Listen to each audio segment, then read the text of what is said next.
అంటే సిలువ మీద ఉన్న దొంగకి ఎప్పుడు పరివర్తన కలిగింది?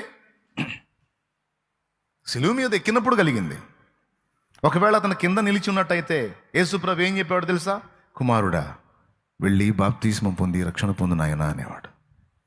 కానీ ఇప్పుడు వాడు బాప్తిజం పొందే ఛాన్స్ లేదు, ఎందుకంటే శిక్షలోకి వచ్చాడు. రోమా సైనికులు వదిలిపెట్టరు. సార్ నన్ను ఒకసారి సిలువ దించండి సార్, బాప్తిజం ముందు వస్తానంటే, అవునా సరే దిగిరా అని అనరు వాళ్ళు. పొడుస్తారు అవసరమైతే బళ్ళని తీసుకొని. కాబట్టి వానికి ఛాన్స్ లేదు కాబట్టి పరదైసుకు తీసుకెళ్ళాడు. నీకేం మాయ రోగం అని నేను అనలే, కానీ నువ్వు బాగానే ఉన్నావుగా. సిలువ మీద దొంగపోయాడు, నేను కూడా అంతే పోతానని ఎందుకు ఈ ముచ్చట్లు ఎటకారాలు? నువ్వే నాశనం తెచ్చుకుంటావు. ఈ సోది ప్రసంగాలు మానుకొని మర్యాదగా మారు మనసు పొంది నువ్వు ఇంకా సజీవమై ఉండగానే, నేడు అను సమయం నీకు దేవుడు ఇచ్చి ఉండగానే పోయి పాపాలన్నీ కడుక్కోను నిమిత్తం బాప్తిస్మం పొంది కడిగేసుకో, బతికిపోతావు. దైవాజ్ఞ ఇది, లేకపోతే నీ కర్మ. నువ్వు ఏ రిఫరెన్స్లు చూపించుకొని వెటకారాలు చేసుకుంటూ తిరుగుతావో, పసిబిడ్డలా తగ్గించుకొని చెప్పిన పని చేసావా ధన్యుడివి. వెటకారాలు చేస్తే రేపు నీ మూతే 30 అంకర్లు తిరిగిద్ది అక్కడ జడ్జిమెంట్ జరిగేటప్పుడు. దర్శనాన్ని ఎలా అర్థం చేసుకోవాలి? ఒక్క దర్శనం సరిపోతుందా? దానికి సంబంధించిన సూచనలు ఏమన్నా ఉంటాయా అనేది కూడా మనం పరిగణలోకి తీసుకోవాలి. దేవునికి స్తోత్రం కలుగును గాక. మీరు గమనించారా? దేవుడు కొర్నేలుతో మాట్లాడాడు, పేతురుతో కూడా మాట్లాడాడు. ఇక్కడ మాట్లాడాడు, అక్కడ మాట్లాడాడు. ఓకేనా? రైట్. యెహోషువ మీద చెయ్యి ఉంచమని మోషేతో మాట్లాడాడు, యెహోషువకు లోబడమని ప్రజలతో మాట్లాడాడు. మోషే ఏమన్నాడు? ఈ ప్రజలందరినీ నా తర్వాత నువ్వే నడిపించాలని చేతులు ఉంచాడు. నాకేం శక్తి ఉందయ్యా, నా వల్ల ఏమైద్ది, నేను ఎట్లా నడిపిస్తాను దేవా అని యెహోషువ దేవుణ్ణి అడిగితే, లేదు మోషేకి ఈ ప్రజలు లోబడినట్టు నీకు కూడా నేను వారిని లోబరుస్తాను అని వాళ్ళ నోటితోనే వాళ్ళు చెప్పేటట్టు చేస్తాడు దేవుడు. యెహోషువ నీవు భయపడనక్కర్లేదు, మేము మోషేకి లోబడ్డట్టు నీకు కూడా లోబడతాం అని వాళ్ళ నోటితో వాళ్ళే చెప్తారు. ఇది యెహోషువ గ్రంథం 1వ అధ్యాయంలోనే ఉంది. ఇట్లా దేవుడు మనం ఒక్కదాని మీద డిపెండ్ అవ్వాలని కోరుకోవటల్లా. ఒక దర్శనం నీ కలిగితే దానికి సంబంధించి రుజువు చేయడానికి దేవుడు 2 లేక 3 సూచనలు నీకు చూపించే ఛాన్స్ ఉంది. దేవునికి స్తోత్రం కలుగును గాక. యోనాను నినవేకెళ్ళని స్వరంతో మాట్లాడాడు. అయినా సరే తార్షీషు వెళ్ళడానికి ట్రై చేస్తే పెను తుఫాన్ ద్వారా అడ్డగించి మళ్ళా మాట్లాడాడు. అక్కడ యోనాకి 2 సూచనలు, ఒకటి కాదు. Praise the lord. కాబట్టి ఇప్పుడు మీకేం అర్థమైంది? ఇప్పుడు ఇది విన్న తర్వాత దర్శనమైనా ప్రవచనమైనా దేవుడు మాట్లాడే ఏ పద్ధతి నుంచి అయినా దాన్ని నిర్ధారించుకోవడానికి ఫస్ట్ వాక్యం చూసుకోవాలి. వాక్యములో అందని విషయం అయితే సూచనల ద్వారా 1కి 2, 3 సూచనలు స్పష్టంగా కనిపెట్టుకొని ఒక పెద్ద పనికి నువ్వు పూనుకోవచ్చు, లేకపోతే ప్రమాదంలో పడే ఛాన్స్ ఉంది. క్లియర్గా అర్థమైందా? అర్థమైతే చేయొద్దు. ఇప్పుడు కొంతమంది బాప్తిస్మం పొందు అంటే నాతో దేవుడు ఇంకా మాట్లాడలేదంటారు. బాప్తిస్మం పొందు బ్రదర్, మారు మనసు పొంది పాప క్షమాపణ నిమిత్తం బాప్తిస్మం పొంది పాపాలని కడిగేసుకోయా, నమ్మి బాప్తిస్మం పొందు వాడు రక్షింపబడును, నమ్మని వానికి శిక్ష విధింపబడదని బైబిల్లో ఉంది కదా, ఇంకా ఆలస్యం చేయటం ఎందుకు, రక్షణ పొందు అని మనం చెప్పామనుకో, లేదు బ్రదర్ నాతో మాట్లాడాలి దేవుడు అంట. నాతో మాట్లాడినప్పుడు పొందుతానంటాడు. గుర్తుపెట్టుకోండి, ఒకసారి బైబిల్లో నీకు స్పష్టంగా సంబంధిత అంశాన్ని గురించి మాట్లాడిన తర్వాత మళ్ళా చెవులో చెప్పడం, అలా కనిపెట్టుకోవటం ఒక రకంగా చెప్పాలంటే వెరితనం. ఒకవేళ నీకు దర్శనమిచ్చి మాట్లాడినా ఆ వచనాలే చూపిస్తాడు తప్పించి నీకు ఇంకొకటి కనపడదు. నువ్వు ఎక్కడ కూటంలో పోయి కూర్చున్నావు, నువ్వు రక్షణ పొందిందాకా ఆ దైవజనుడు ఏ మాట మాట్లాడుతూ చివరికి ఎక్కడో చోటకు వచ్చి నువ్వు మారు మనసు పొంది రక్షణ పొంది అంటాడు. ఎక్కడికి వచ్చినా కూడా ఇదే చెబుతున్నాడా, ప్రతి ఒక్కడికి ఇదే గోల అయింది అని ఇంకో చోటకు పోయి కూర్చున్నావు అనుకో, వాక్యం మొదలుపెట్టి అటు తిరిగి చివరికి ఎక్కడో చోట నేను టచ్ చేస్తాడు, మారు మనసు పొంది రక్షణ పొందని. ఎందుకంటే మాట్లాడేది పాస్టర్లు అనుకుంటారు కాదు, ఈ పాస్టర్లను వాడుకొని మాట్లాడేది దేవుడు, దైవజనులను వాడుకొని మాట్లాడేది దేవుడు. నువ్వు వ్యభిచారంలో ఉన్నావు అనుకో, నువ్వు ఏ కూటానికి పోయి కూర్చున్నా సరే కూటం మొత్తంలో ఎక్కడో చోట నువ్వు ఆ పాప మానేయని వచ్చింది. ఆవేశపడి అక్కడి నుంచి ఇంకో కూటానికి పోయి కూర్చున్నావు అనుకో, అక్కడ కూడా ఏదో ఒక టైంలో అది వచ్చింది. ఎందుకంటే నువ్వు ఆయనకు అందుబాటులోకి రావటమే ఆలస్యం, ఖచ్చితంగా నేను టార్గెట్ చేస్తాడు. ఆఖరికి నేను ఏ సంఘానికి పోనాను, ఇంట్లో కూర్చొని టీవీ చూసినా సరే అందులో వాక్యం వచ్చింది దానికి, అందులో నుంచి కూడా నువ్వు ఆ పాపం మానేయి అని వచ్చింది. అంతేగాని ఆ పాపం చేయి అని రాదు. స్తోత్రం. నేను వినొద్దురా బాబు తప్పించుకొని పోతున్నా సరే, నువ్వు అక్కడి నుంచి బయటి పక్కకి వెళ్ళిపోతున్నా, తప్పించుకొని వెళ్ళిపోతున్నా సరే, నీ మాట నీకు వచ్చేస్తుంది. ఎందుకంటే నీ బాడీ వెళ్తూ ఉంటుంది, నీ చెవులు ఆలకిస్తానే ఉంటాయి. వినొద్దు అనుకొని పోతుంటావు, కానీ అది చెవిని వేస్తాడు దేవుడు. ఈ విధంగా ఒకసారి దేవుడు తన వాక్యంలో చెప్పిన తర్వాత దాన్ని మళ్ళీ నేను స్పెషల్గా దేవుడి నుండి వినాలి అనుకోవద్దు. వాక్యంలో చెప్పాడు, మర్యాదగా లోబడు. దేవునికి స్తోత్రం. ఎందుకంటే కొంతమంది ఇలా మొండిగా ఉన్నారు.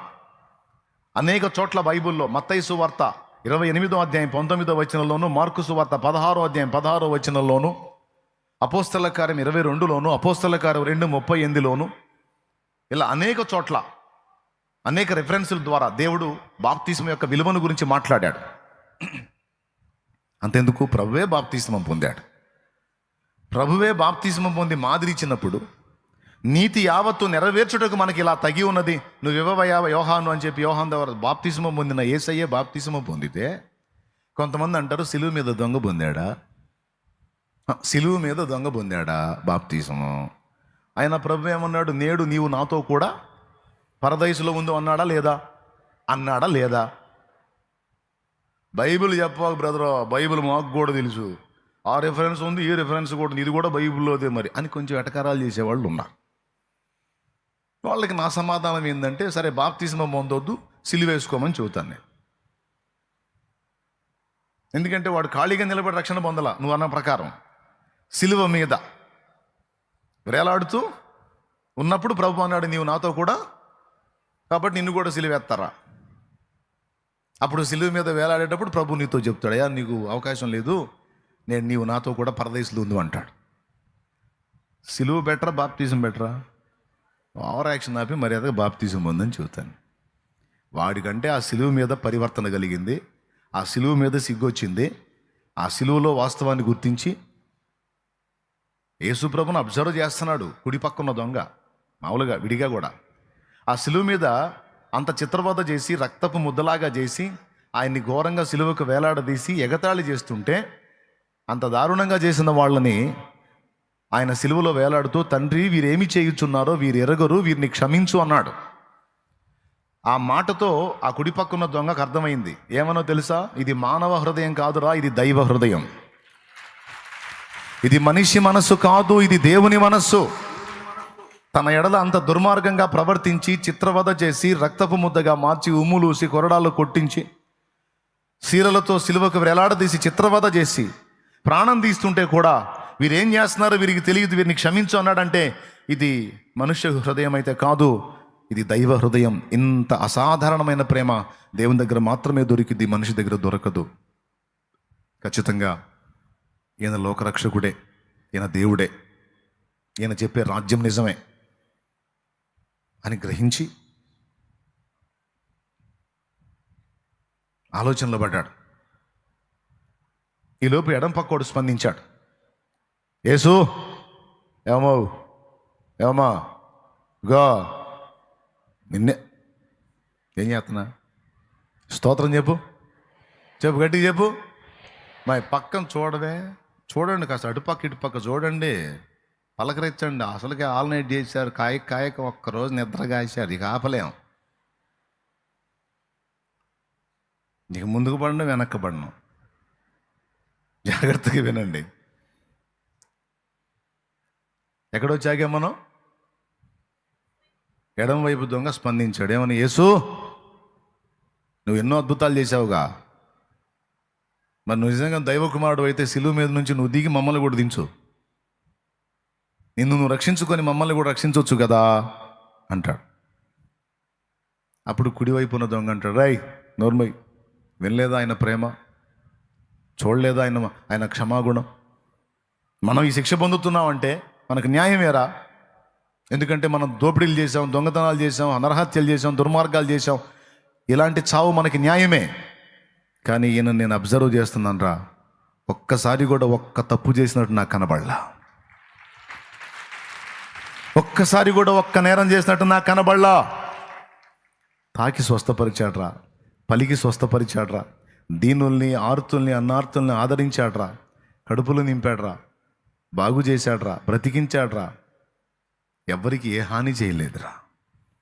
మనం శిక్ష పొందటం న్యాయం, కానీ ఆయన శిక్ష పొందటం న్యాయం కాదురా. ఖచ్చితంగా నాకు అర్థమవుతుంది, ఈ శిక్ష మన కోసమే. ప్రభువా, నీవు నీ రాజ్యంతో కూడా వచ్చినప్పుడు నన్ను జ్ఞాపకం చేసుకుంటావా అయ్యా అన్నాడు. నన్ను జ్ఞాపకం చేసుకుంటావా? అప్పుడు యేసు ప్రభు అన్నాడు. ఎడం వైపునోడు మాట్లాడినప్పుడు యేసయ్య మాట్లాడలా. కుడివైపు ఉన్న దొంగ ఈ మాట పలికినప్పుడు అప్పుడు ఆ మరణ వేదంలో ప్రభు మాట్లాడుతూ, రెండవ మాటగా సిలువలో ప్రభు మొదటి మాట, తండ్రి వీరేమి చేయుచున్నారు, వీరు ఎరుగరు, వీరిని క్షమించు అనే మాట. ఇది రెండవ మాట, నేడు నీవు నాతో కూడా పరదైసులో ఉందో అంటాడు. అంటే సిలువ మీద ఉన్న దొంగకి ఎప్పుడు పరివర్తన కలిగింది? సిలువ మీద ఎక్కినప్పుడు కలిగింది. ఒకవేళ అతను కింద నిలిచి ఉన్నట్టయితే యేసు ప్రభు ఏం చెప్పాడు తెలుసా? కుమారుడా, వెళ్ళి బాప్తిస్మం పొంది రక్షణ పొందు నాయనా అనేవాడు. కానీ ఇప్పుడు వాడు బాప్తిజం పొందే ఛాన్స్ లేదు, ఎందుకంటే శిక్షలోకి వచ్చాడు. రోమా సైనికులు వదిలిపెట్టరు. సార్ నన్ను ఒక్కసారి సిలువ దించండి సార్, బాప్తిజం ముందు వస్తానంటే, అవునా సరే దిగిరా అని అనరు వాళ్ళు. పొడుస్తారు అవసరమైతే బళ్ళని తీసుకొని. కాబట్టి వానికి ఛాన్స్ లేదు కాబట్టి పరదైసుకి తీసుకెళ్ళాడు. నీకేం మాయ రోగం అని నేను అనలే, కానీ నువ్వు బాగానే ఉన్నావుగా. సిలువ మీద దొంగపోయాడు, నేను కూడా అంతే పోతానని ఎందుకు ఈ ముచ్చట్లు, వెటకారాలు? నువ్వే నాశనం తెచ్చుకుంటావు. ఈ సోది ప్రసంగాలు మానుకొని మర్యాదగా మారు మనసు పొంది, నువ్వు ఇంకా సజీవమై ఉండగానే, నేడు అను సమయం నీకు దేవుడు ఇచ్చి ఉండగానే పోయి పాపాలన్నీ కడుక్కోను నిమిత్తం బాప్తిస్మం పొంది కడిగేసుకో, బతికిపోతావు. దైవాజ్ఞ ఇది. లేకపోతే నీ కర్మ. నువ్వు ఏ రెఫరెన్స్లు చూపించుకొని వెటకారాలు చేసుకుంటూ తిరుగుతావో, పసిబిడ్డలా తగ్గించుకొని చెప్పిన పని చేసావా ధన్యుడివి. వెటకారాలు చేస్తే రేపు నీ మూతే 30 వంకరలు తిరిగిద్ది అక్కడ జడ్జిమెంట్ జరిగేటప్పుడు. కాబట్టి ఒకసారి గ్రంథంలో దేవుడు మనతో మాట్లాడిన తర్వాత మళ్ళీ దాని గురించి నీకు స్పెషల్గా చెవులో చెప్పటాలు లేదా దర్శనం ఇటాలు ఉండవు. వాక్యంలోంచి నీతో మాట్లాడాడు గనక దాని విషయంలో నీకు స్పష్టత ఉంటుంది. అందులో అందని విషయంలో దేవుని దగ్గర కనిపెట్టుకోవచ్చు. దేవుడు నీకు దర్శనం ఇచ్చి మాట్లాడవచ్చు, అలాగే నిన్ను ప్రోత్సహించవచ్చు, లేదా నువ్వు అడిగితే 1, 2, 3 సూచనలు కూడా దేవుడిని చూయించవచ్చు. Praise the lord. గట్టిగా చెప్పండి.